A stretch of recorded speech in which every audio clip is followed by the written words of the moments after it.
Billions of dollars vanish in Washington with a single stroke of a pen, and most of the time, nobody ever bothers to ask where it all really goes. But in one explosive hearing, a senator ripped the cover off a system that bleeds taxpayers dry while quietly chipping away at basic liberties. What started as a budget discussion quickly turned into a wake-up call about waste, surveillance, and a government that thinks accountability is optional. This wasn't just politics as usual. It was a rare moment when the math didn't add up, the answers didn't satisfy, and the question struck at the heart of how power really works. The opening salvo was sharp. A request for $46 billion in taxpayer funds was on the table, with the Department of Homeland Security insisting it was necessary for border security. Everybody knows that's the end. We're going to try to move on to the next person to get you out of here. We talked a little bit about the wall earlier. The administration has asked for $46.5 billion for the wall.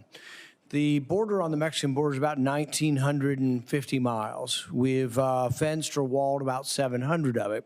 That leaves about 1,200 miles. There's 200 or 300 miles of it that probably never going to have a fence on. It's mountainous or just impossible to fence or wall.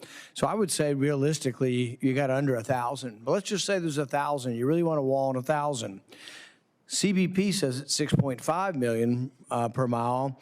Your response today was 12 millions per mile. That means $12 billion for 1,000 miles. We're off here by a factor of 3 or 4 with 46 billion. Where's the rest of the 46 billion? The administration says they want 46 billion for a wall. You could pave all of it and still have, 34 billion left over. What's the 34 billion going for? Yeah, Senator, thank you for the question. We do have 702 miles of wall today. 598 of that are steel. The rest of that is temporary that's in place. Since the president's been in office, over 70 miles has been erected. We have 11 contracts that have gone out and allocated. We also have 5 more that are pending. Based on the dollars that have been requested, it's not just the infrastructure that would be built, that would be the actual wall construction. It would be also surveillance equipment. The number's way off. 1,000. You could do 1,000 miles for 12 billion. You're asking for 46 billion. So I'm one who's not impressed and would have to see more detail as to where the rest of the money goes. We can't just throw $30 billion out there and say things cost a lot. I agree. We'll get you the specifics on that. With regard to the drones and all the preparatory work that DHS does and the government does for the NFL and for FIFA, does the NFL pay DHS for the work you do?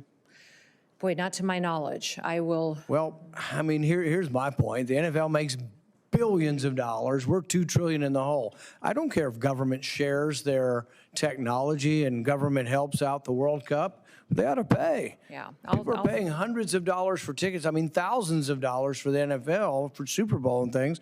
They're also paying for FIFA. And so these people ought to pay. And so I'm one holding up these authorizations, and I'll let them go forward. But I want people to pay. I mean, it's ridiculous that the average taxpayer who could never afford to go to an NFL Super Bowl has got to pay for their security. Should the government help? If we have technology they don't, perhaps. But they ought to pay. So NFL, FIFA, I think they all ought to pay. And we'll be insisting on trying to put language in that. If you're a for-profit entity and the government's helping you, you ought to pay for it. With regard to TSA Quiet Skies and Tulsi Gabbard situation, I suspect there are going to be other people that were caught up in this thing as well. I'm horrified by the idea that we took a former congresswoman and we're surveilling her and riding on jets with her. There was another story of an air marshal whose wife, might have been at January 6th or something, and now we're, have air marshals following another air marshal or his wife. So I want to hear the whole story of what happened. I want to hear that people have been let go, that they're no longer doing this. If there were abuses of Tulsi Gabbard's liberties, I want to hear from that. But I want repercussions to come from this. And I think you've said something's coming. Please let us know, and let us know how the program the destruction of civil liberties can be minimized. I frankly probably have trouble with the whole program, but let's see if there's some way. But we need significant reform. If it needs legislation, please come to us with that. Thank you for your testimony today. Thank you. Thank you again, Secretary Null, for being here. But when you break down the numbers, the arithmetic tells a very different story. 1,000 miles of wall construction at the government's own estimates should cost around $12 billion. Yet DHS was asking for nearly 4 times that amount. That left an unexplained gap of more than $30 billion, money with no clear destination. The senator demanded receipts, but what came back was little more than excuses and vague promises to get back with specifics. For anyone watching, it was a reminder of just how easily billions can disappear into the fog of bureaucracy. And as sharp as that moment was, it was only the beginning. Because then came the question nobody in DHS seemed prepared to answer. Why should ordinary Americans foot the bill for billion-dollar sports leagues? The government admitted that DHS provides security support for the NFL, the Super Bowl, and even FIFA's World Cup events. Think about that. These organizations make billions of dollars every year. Tickets for the average fan can cost hundreds, sometimes thousands of dollars. And yet, the very taxpayers who could never dream of affording those seats are the ones covering the bill for government protection. The senator was blunt. If private corporations are raking in profit, they should be paying their way, not relying on subsidies from people who will never step foot in a luxury suite. It was an argument that cut straight across party lines, because regardless of political belief, who can justify billion-dollar companies leaning on taxpayers for free help? And yet the answers from DHS were weak at best. The hearing only grew more heated when the conversation shifted to something even more alarming than money: surveillance. A little-known program called Quiet Skies had quietly expanded under the radar. Its mission? Monitoring Americans on commercial flights. Not suspected terrorists. Not people on watch lists. Ordinary passengers. Reports suggested that even Tulsi Gabbard, a former congresswoman, was surveilled by federal agents while flying. Air marshals were allegedly assigned to follow her around, documenting her movements. But it didn't stop there. Another account suggested that an air marshal's own wife had become a target because of suspected political affiliations. Suddenly, this wasn't about safety at all. It was about unchecked power targeting whoever the system decided to watch. The senator's outrage was palpable. This wasn't oversight, he argued. This was overreach. Americans never signed up for government agents tailing them in airports or scribbling down notes about how often they visited the restroom. The questions raised were chilling. How many ordinary citizens had been flagged without their knowledge? How many families had been dragged into a dragnet that treated political dissent or even association as suspicious behavior? And most importantly, who was going to be held accountable? The senator demanded answers and promised repercussions. If legislation was required to end abuses, he wanted to see it. If people needed to be fired, he wanted resignations on the record. Anything less, he argued, was a betrayal of the very liberties the country claims to protect. The conversation revealed an uncomfortable truth. When power grows unchecked, both money and rights slip through the cracks. On one hand, DHS was casually requesting tens of billions without itemized detail. On the other, it was quietly using programs to keep tabs on citizens and even elected officials.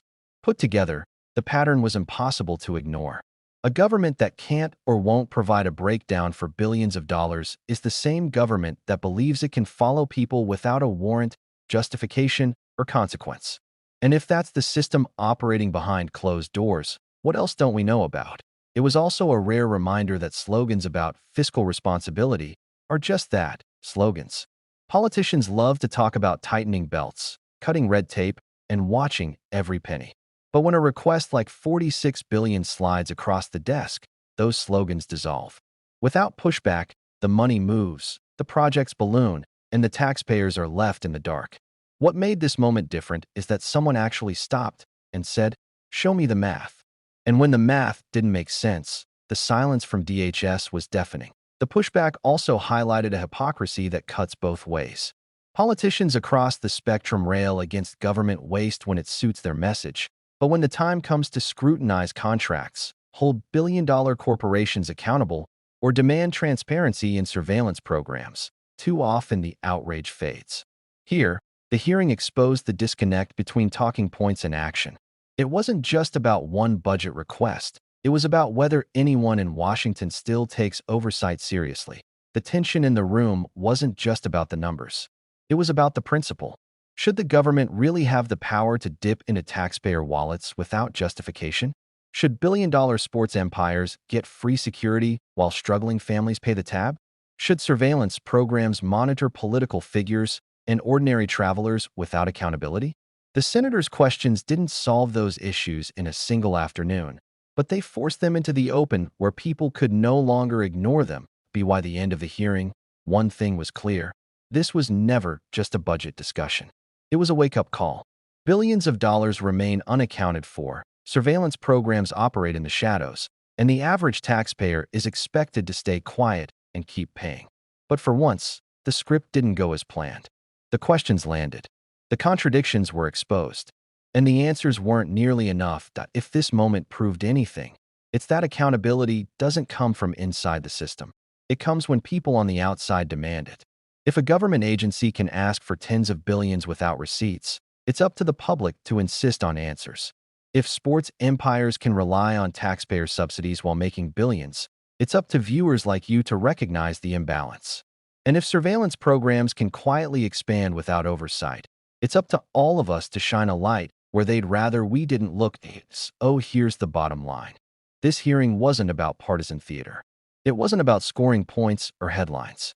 It was about whether ordinary people still have the power to demand transparency from those who govern. Because if we stop asking questions, if we stop pushing back, then the billions keep vanishing, the liberties keep shrinking, and the game is over before we even realize it. And that's where you come in. If you're tired of blank checks, tired of excuses, and tired of government waste disguised as security, then hit that like button right now.